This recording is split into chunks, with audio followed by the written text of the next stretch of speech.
tərəfindən yeni yasamal yaşayış masivi Xiyabani küçəsi 18 ünvanında inşa edilən 12 və 14 mərtəbəli binalardakı 317 mənzil saxta sənədlər əsasında 1200-dən artıq alıcıya satılıb.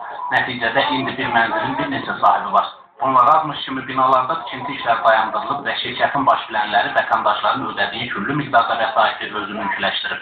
Nə məsələni bir dəfəlik həll edib alıcılara evləri verirlər, nə də aldıqları pulu qaytarırlar.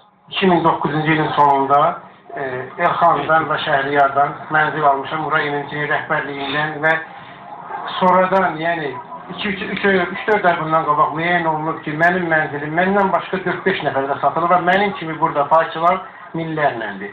Ümumiyyətlə 1200 vətəndaş aldırılır və burada 317 mənzilə qarşı 1200 dənə müqavilə var. Mənim evim 2 nəfərə satılıb, hələ heç bir tədbir görülməyib. Vətəndaşlar onu da bildirdilər ki, məsələ ilə bağlı hüquq mühafizə orqanlarına müraciət edilib və şikayət əsasında Daxili İşlər Nazirliyinin İstintaq İdarəsində cinayət işi başlanıb.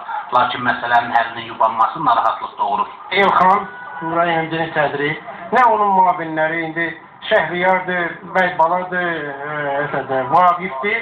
Bunlar hərəsi öz yerində gəzib, hal-hazırda evlərində oturublar. Vətəndaşların sözlərinə görə əslində binanın tikintisində də çatışmazlıqlar var. Binanın inşası üçün torpaq sahəsi ayrılsa da tikintiyə icazə sənədlər verilməyib.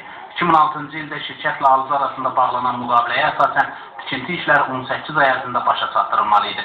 Lakin indiyədək nəticədən əsər əlamət belə yoxdur. Bu admış kimi müqavilələrdə mənzilin hər kvadrat metrinin satış qiymətlərində də fərqlər var. Eyni binada mənzil var kvadrat metrə alıcıya 380 manata, mənzil də var 490 manata satılıb. Vətəndaşlar isə bundan xəbər tutanda artıq gec olub. Məsələ ilə bağlı qarşı tərəfin münasibətini öyrənmək üçün bina tikilən əraziyə baş etdik. Burada necə deyərlər, lələ köçüb yurdu qalıb. Bir kimsə yox, bina isə yad kişili vəziyyətdə. Vətəndaşlar isə pozulmuş hüquqlarının bərpasını, onlara vurulan maddi zərərin ödənilməsini tələb edirlər.